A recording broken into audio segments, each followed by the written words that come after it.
अस्सलाम वालेकुम। उम्मीद है कि आप सब लोग खैरियत से होंगे। 27वीं आईनी तरमीम के बाद इस्तीफे देने वाले जज साहिबान आगे क्या करने जा रहे हैं, बड़ी इंपॉर्टेंट खबरें हैं।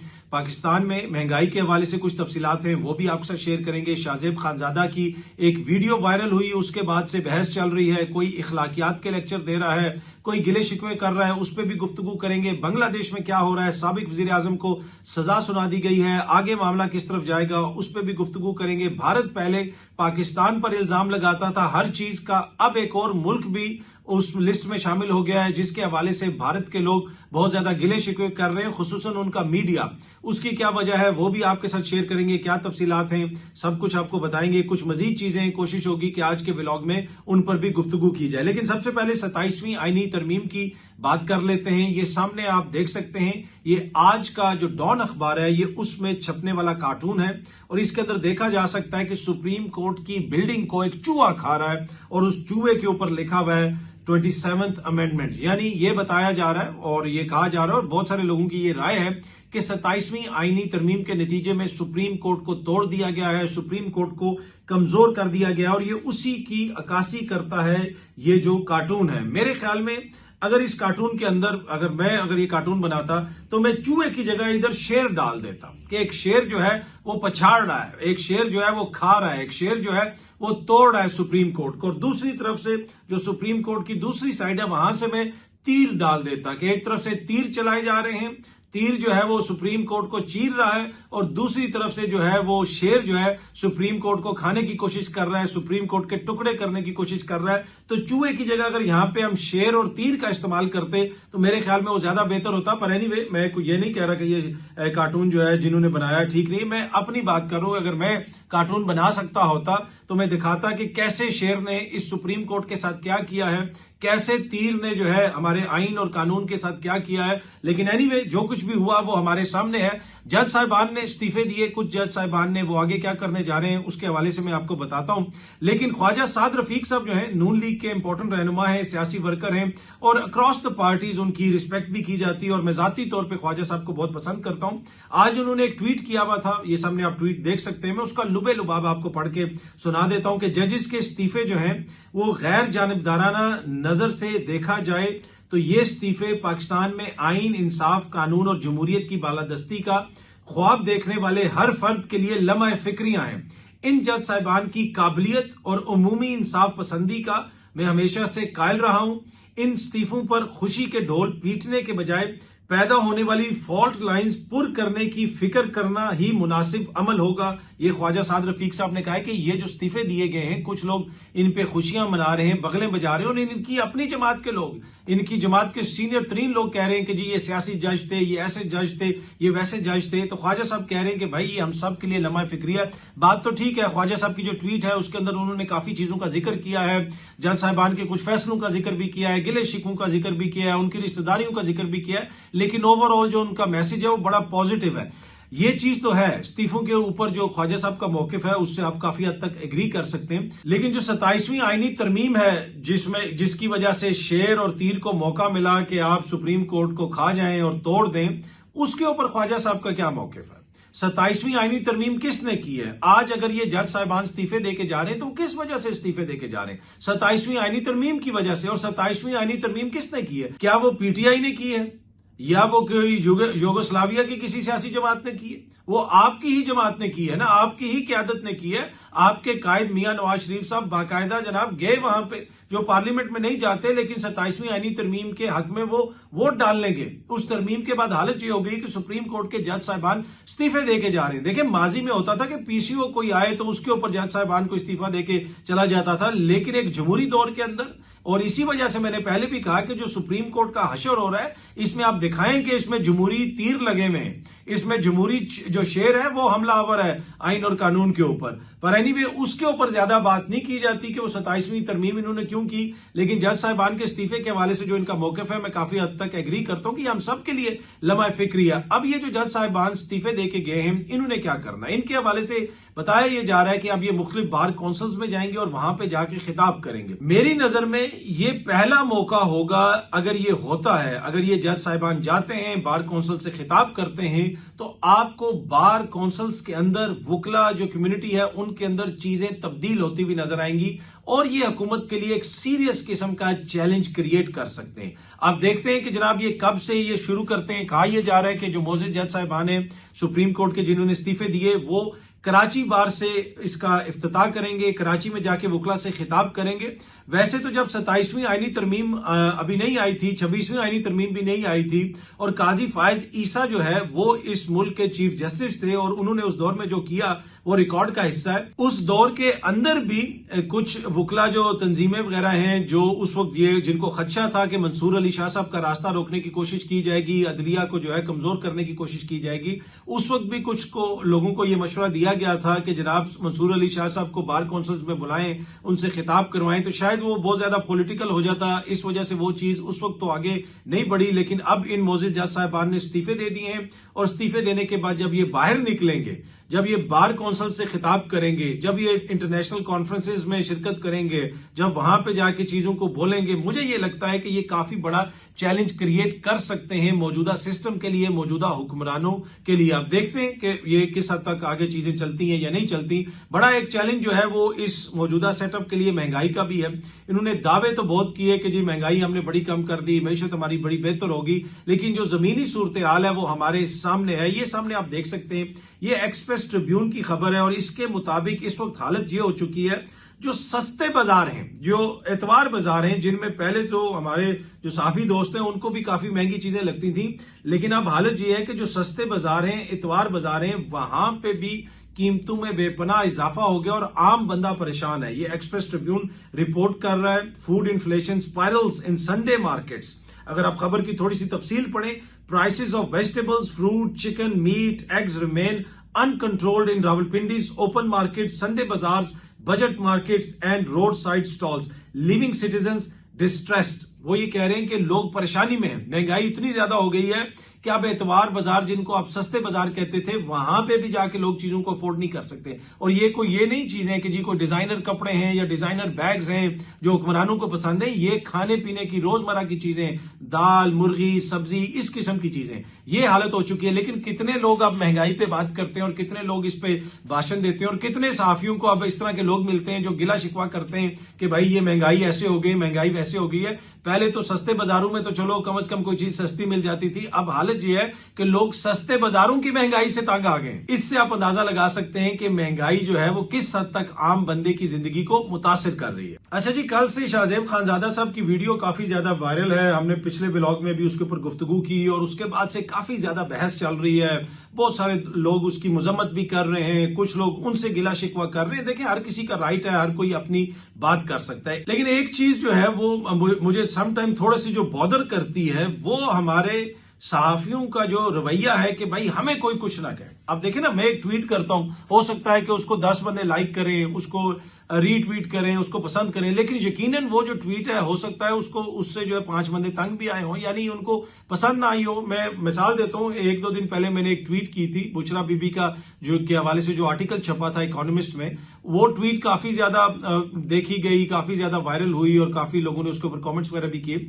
और उसमें मैं देख रहा था कि 2 बड़े सीनियर शख्सियात जो हैं, जिनका शोबिज से यानी मीडिया से जिनका ताल्लुक है, उन्होंने इस तरह के कमेंट्स किए जो जाती मुझे लगा कि मुझे वो हिट कर रहे हैं। पर एनीवे, मैंने उसके ऊपर कोई जवाब नहीं दिया। मुझे किसी ने वो भेजे, मैंने खुद नहीं वो चीजें देखी, मुझे किसी ने वो स्क्रीनशॉट भेजे कि भाई ये 2 बंदे हैं और इन्होंने ये किया और इसके अलावा ये भी है, इस बंदे ने ये कहा, इसने ये कहा। वो स्क्रीनशॉट्स मुझे भेजे, तो मैंने उस पर कोई ज्यादा, मैंने कहा ठीक है, थैंक यू, आपने बहुत शुक्रिया आपका, आपने मुझसे शेयर कर दिया। अब मसला ये है कि जो मैंने वो ट्वीट किया, हो सकता है वो किसी हुकूमत के दोस्त को पसंद ना आई हो सकता है वो किसी वजीर को बुरी लगी हो सकता है वो किसी आम बंदे को बुरी लगी हो। तो मेरी चीज से भी तो हो सकता है कोई ऑफेंड हो गया हो, कोई किसी को वो बुरी लगी हो, तो ठीक है, तो अगर उनकी कोई चीज है जो ऐसी है जो मुझे ऑफेंड कर रही है तो मैं भी बर्दाश्त कर लेता हूं। लेकिन सहाफत के अंदर पहला सबक आपको सिखाया जाता है इंटरनेशनल सतह के ऊपर, अगर आप सहाफत पढ़ें, जो पहली चीज आपको सिखाई जाती है कि आप थिक स्किन हो। हमारी एक प्रोफेसर होती थी लिज हावल साहिबा, उन्होंने बीबीसी के लिए भी काम किया, दीगर वहां पे चैनल्स वगैरह लॉन्च किए यूरोप में,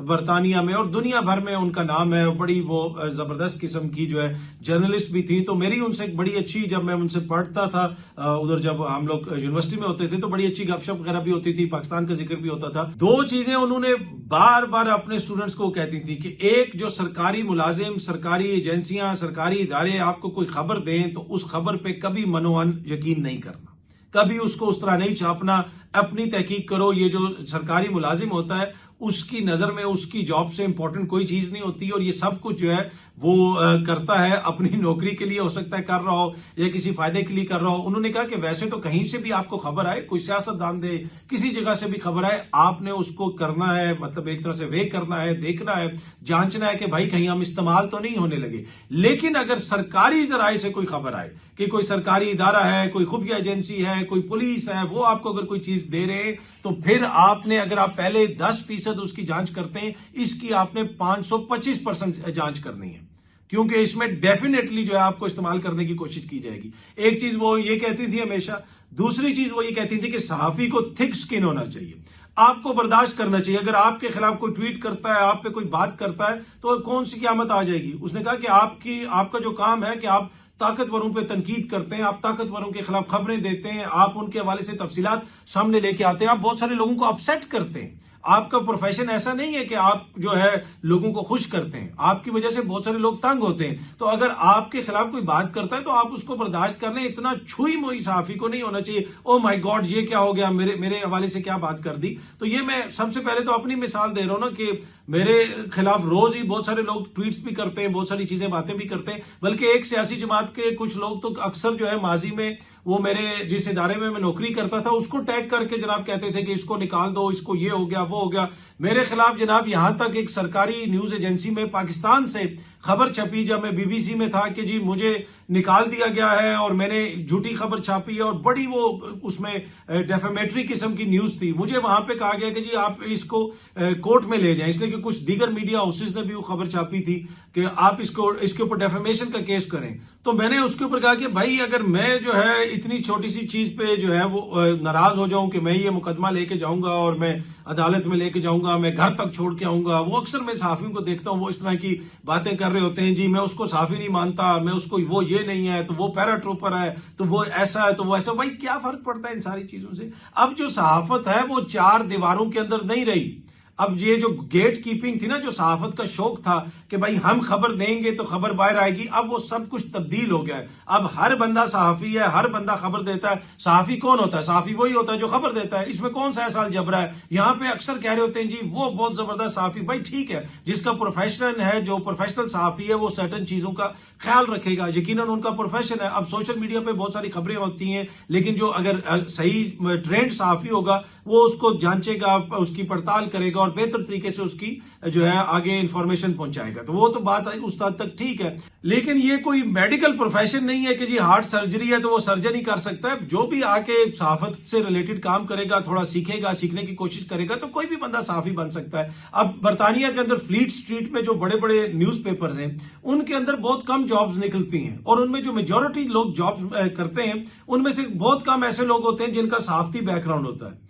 उनमें से ऐसे लोग होते हैं या तो वो कोई रिटायर्ड किसी ऐसी जगह से, किसी एनजीओ से जिनका वर्ल्ड एक्सपोजर होता है, या कोई इंग्लिश का ग्रेजुएट होता है, कोई हिस्ट्री का ग्रेजुएट होता है, कोई लॉ का ग्रेजुएट होता है, और बड़े बड़े इदारों से, बड़ी इंपॉर्टेंट यूनिवर्सिटी से, और वो आगे जाके सहाफत को अपना कैरियर बना लेते हैं। तो ये कोई ऐसा नहीं है कि सहाफत जो है वो सिर्फ आप पढ़ेंगे ही तो आप जो है वो सहाफी बन सकते हैं। अब कुछ लोग ये कहेंगे कि जी भाई इसको पता नहीं है तो इस वजह से ये कह रहा है, लेकिन शायद मैं पाकिस्तान में वो सहाफी हूं जिसके पास सबसे ज्यादा जो है वो सहाफत की डिग्रियां। लेकिन वो इस वक्त मुद्दा नहीं है, वो मैटर नहीं है। जो मैं बात समझाने की कोशिश कर रहा हूं कि ये कोई इतना कॉम्प्लिकेटेड प्रोफेशन नहीं है, कोई भी बंदा सीखने की कोशिश करे, अच्छे तरीके से काम करे तो वो कर सकता है। लेकिन जो मेन इशू है वो कि वो जो सहाफी हैं जो दुनिया की आवाज बनते हैं, जो जिनकी अपनी आवाज बड़ी इन्फ्लुएंशियल होती है, दुनिया उसको सुनती है, अगर उनके साथ एक छोटा सा वाकया पेश आ जाए और उसके ऊपर हर ताकतवर सहाफी, हर ताकतवर बंदा जो है वो जमीन आसमान एक कर दे कि जी हाय हाय हाय ये हो गया है, वो हो गया है, ये तो बड़ा जुल्म हो गया है। और भाई बाकी क्या हो रहा है कि आप उस सोसाइटी के अंदर रहते हैं जहां पे हर चीज आइडियल है, कि आप हर चीज के ऊपर ऐसे ही आउटरीच दिखाते हैं। पाकिस्तान के अंदर किसके साथ जो है वो नाइंसाफी नहीं हो रही, किसके साथ ऐसा सलूक नहीं हो रहा है जिसके ऊपर आप जो है तनकीद नहीं कर सकते। तो मेरा मेन इशू ये है कि जो जिनके पास आवाज है, जिनके पास ताकत है, उसकी आवाज बनने की तो हम हर कोई कोशिश करता है, उसके ऊपर तनकीद भी करते हैं। लेकिन मेरा क्वेश्चन ये है कि फिर ये जो आउटरीच है ये हर मौके पे आनी चाहिए ना। बहुत सारे ऐसे लोग हैं जिनको सियासी जमात के अहम रहनुमा फॉलो करते हैं और वो गंदी और गलीज गालियां निकालते हैं, गंदी बातें करते हैं, ख्वातीन को टारगेट करते हैं, लेकिन उसके ऊपर कभी कोई बात नहीं करता, उसके ऊपर कोई आपको आउटरीच नजर नहीं आती। तो ये बड़ी सिलेक्टिव आउटरीच है। यहां पे सिलेक्टिव आइन और कानून का इस्तेमाल तो हमने सुना था कि जी हुकूमतें करती हैं, यहां पे सिलेक्टिव इखलाकियात, एक सिलेक्टिव आउटरीच वो भी हम देखते हैं सहाफती तबके के अंदर कि भाई इसके साथ हो जाए तो भाई आउटरीच होगी, क्यों हुआ। और इधर जो है किसी खातून सहाफी को टारगेट किया जाए, उसकी पर्सनल लाइफ को टारगेट किया जाए, उसके हवाले से घटिया जुबान इस्तेमाल की जाए। सियासी जमात के वो लोग जो जिनका एक्सेस जो है जमात के लीडरान तक है, उनके साथ तस्वीर हैं, हुकूमती मीटिंग्स में वो आए होते हैं, उनको पता नहीं किधर किधर ले जाया जाता है, हर जगह पे उनको प्रोटोकॉल दिया जा रहा होता है, उनके हवाले से बहुत सारी इंफॉर्मेशन सोशल मीडिया पर मौजूद है और वो इंतहाई गंदी और गलीज जुबान इस्तेमाल करते हैं ख्वातीन के हवाले से, दीगर लोगों के हवाले से, लेकिन उसके ऊपर कोई आउटरीच आपको नजर नहीं आती, उसको किसी सियासी जमात से नहीं जोड़ा जाता। लेकिन अगर एक वाकया किसी दूसरे मुल्क में पेश आ जाए, उसको फौरन एक सियासी जमात के साथ और उनके फैशिस्ट रवैयों के साथ जोड़ दिया जाता है। मैंने कल भी आपके साथ ये चीज शेयर की थी, अब ये दोबारा आपके साथ शेयर कर रहा हूं कि जो शाहजेब खानजादा साहब के साथ हुआ काबिल मुजम्मत है और वो अमल जो है वो कतन उसको आप जस्टिफाई नहीं कर सकते। लेकिन किसी भी मौजूद मुआशरे में ये जो हरकत है इसको आप जुर्म नहीं कह सकते, इसके ऊपर कोई सजा नहीं होगी। अमेरिका में इसके ऊपर कोई एक्शन नहीं लिया जाएगा। इस तरह का कोई भी वाकया हो जाए उसके ऊपर कोई एक्शन नहीं लिया जाता। भाई एक बंदा है, उससे एक बंदे ने जनाब एक पब्लिक स्पेस के अंदर एक क्वेश्चन कर लिया, हो सकता है कि वो क्वेश्चन उसको पसंद ना आया। अब ये अमल जिस तरह मैंने पहले भी अर्ज किया कि मुझे बुरा लगा, मैंने इसकी मजम्मत भी की, लेकिन इसको ऐसे पोर्ट्रे करना कि शायद ये पाकिस्तान की सहाफत के ऊपर सबसे बड़ा हमला है और पाकिस्तान की पूरी सहाफत खतरे में आ गई है, ये बात नहीं है। जो कुछ हो रहा है वो आप देखें, और भी बहुत सारी चीजें हो रही हैं। कल भी मैंने ये चीज आपसे शेयर की थी कि इसी मुल्क के अंदर सहाफी मतीउल्लाह जान के ऊपर मंशियात डाल दी गई, उनके ऊपर बाकायदा जो मुकदमा है वो आगे चलाया जा रहा है। इनमें से कितने सहाफियों ने जो कल आउटरीच शो कर रहे थे और जो ये कह रहे थे कि एक सियासी जमात की फैशिस्ट पॉलिसियां हैं, उनका फैशिस्ट रवैया है, इनमें से कितनों ने कहा कि ये बिलावल की हुकूमत जो है फैशिस्ट हुकूमत है, शहबाज शरीफ साहब की हुकूमत फैशिस्ट हुकूमत है, ये मतीउल्लाह जान के ऊपर इस किस्म का मुकदमा चला रही है। तो कहने का मकसद ये है कि बड़ी सिलेक्टिव किस्म की आउटरीच हमें नजर आती है। अच्छा जी, बांग्लादेश की वजीर आजम जो है उनको सजाए मौत सुना दी गई है और आपको पता है कि इस वक्त वहां पे एक निगरान हुकूमत है। जब ये निगरान हुकूमत आई थी और वो उनके जो निगरान हुकूमत के सरबराह हैं बड़े अच्छे आदमी हैं, मैंने उसी वक्त आपके साथ ये चीज शेयर की थी कि अगले साल इन्होंने इलेक्शंस करवाने हैं, लेकिन चीजें जो हैं, जो सिस्टम होता है वो हर बंदे को अपने अंदर जकड़ लेता है। अब इस तरह के जो वर्डिक्ट्स हैं, इनके बाद क्या वहां पे वक्त पर इलेक्शंस होंगे?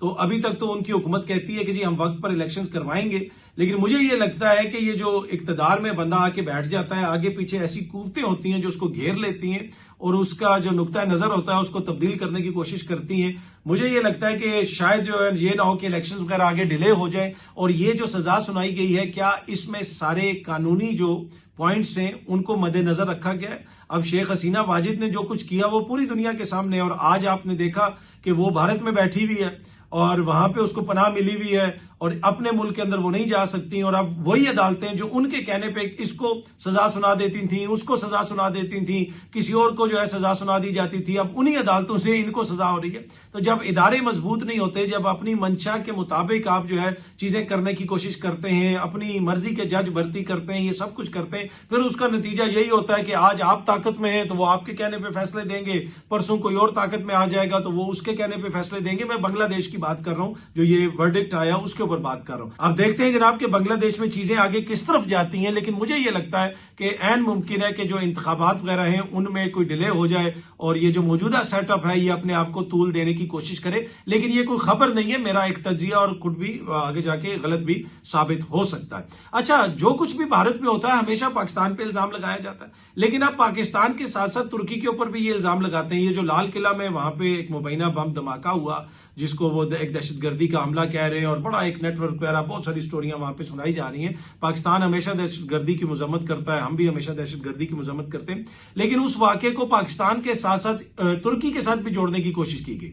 और जो वहां का मीडिया है भारतीय, उसने ये कहा कि जी तुर्की से मामला कंट्रोल हो रहा था, वहां पे कोई सोशल मीडिया अकाउंट है, उसने इस सारी चीज को देखा और उसके अलावा वहां से इंस्ट्रक्शंस आती थी। ये जो इसमें मुबैना हमलावर थे वो भी तुर्की का दौरा करके आए थे, उसके अलावा पाकिस्तान में एक तंजीम है वो भी इसमें मुलविस है। तो अब पाकिस्तान के साथ साथ जो है वो मिसाले के तौर पर तुर्की भी डाल देते हैं। और उसकी बुनियादी वजह यह है कि ये जो पाकिस्तान और भारत की जंग हुई जिसमें पाकिस्तान की फौज ने उनको इबरतनाक शिकस्त दी, पाकिस्तान की एयरफोर्स ने उनके त्यारे गिराए और उनको बड़ी बुरी किस्म की मार पड़ी। बहुत सारे लोग कहते हैं जी क्या हुआ, कितनी जंग थी, और भाई आप ये देखें राफेल का गिरना, 2-3 आपके राफेल गिर गए जो आज तक पूरी दुनिया में कहीं पे भी नहीं गिरे। ये कोई छोटा वाकया नहीं था कि 2 दिन तो उनकी एयरफोर्स उड़ ही नहीं सकी कि भाई हमारे साथ हुआ क्या है। अब उसमें उनको एक गिला शिकवा है कि कुछ जो टेक्निकल असिस्टेंस है वो पाकिस्तान को तुर्की ने भी दी है। अब मसला यह है कि आपको तो इसराइल भी टेक्निकल असिस्टेंस दे रहा था, आपका तो अमेरिका से भी बड़ा अच्छा ताल्लुक था, आपको तो हर तरफ से जो है मदद आ रही थी, लेकिन जंग तो आपने खुद लड़नी थी। और भाई ये तुर्की की वजह से तो हमने आपके त्यारे नहीं गिराए ना, ये तुर्की की वजह से तो आपको शिकस्त नहीं हुई। हाँ, तुर्की हमारा ब्रादर मुल्क है, उसने हमारे हेल्प की, जो कुछ भी हुआ वो एक अलग चीज है, लेकिन जंग आपने खुद लड़नी होती है। आपके यहाँ तो इसराइल के एडवाइजर भी आए हुए थे, सब कुछ आपको बताया गया कि कैसे करना है कैसे नहीं करना, लेकिन आप नहीं कर सके। जंगें जो होती हैं वो उसी मुल्क की फौज खुद लड़ती है। तो मसला यह है कि हमारी फौज ने, एयरफोर्स ने आपको शिकस्त दे दी, तो इसमें तुर्की से गुस्सा करने की क्या जरूरत है। पाकिस्तान का तो बहुत सारा असला है जो चाइना से आया हुआ था, आपके पास बड़ा जबरदस्त किस्म का असला था। हमारा जो बजट है वो 8-9 अरब डॉलर है, आपका तो 90 अरब डॉलर सालाना बजट है आपकी फौज का। लेकिन अब ये चीज उनको हजम नहीं हो रही, तो हर चीज के अंदर वो तुर्की का तड़का भी लगाने की कोशिश करते हैं। तो दहशतगर्दी का एक वाकया जो पेश आया, पाकिस्तान के ऊपर तो इल्जाम लगता ही लगता था, लेकिन अब आप देखेंगे कि अपने हर दूसरे वाकये के अंदर ये तुर्की की जानिब भी इल्जाम लगाने की कोशिश करते हैं। तुर्की का बाइकआउट किया जाए, वहां पे टूरिस्ट ना जाए, वहां पे ये ना हो वो ना हो। भाई इन सारी चीजों को इस तरह पोर्ट्रे करने के बजाय थोड़ा सा अंदर देखने की कोशिश करें, अपनी फौज को बेहतर करें, उनकी ट्रेनिंग करवाएं। मेरे ख्याल में अगर आप कहते हैं तो पाकिस्तानी फौज से हम उनकी ट्रेनिंग करवा देते हैं, एयरफोर्स से ट्रेनिंग करवा देते हैं, तो कोई ऐसा इशू नहीं है। अगर आप कहते हैं तो मैं आपके बिहाफ पे अपील कर दूंगा।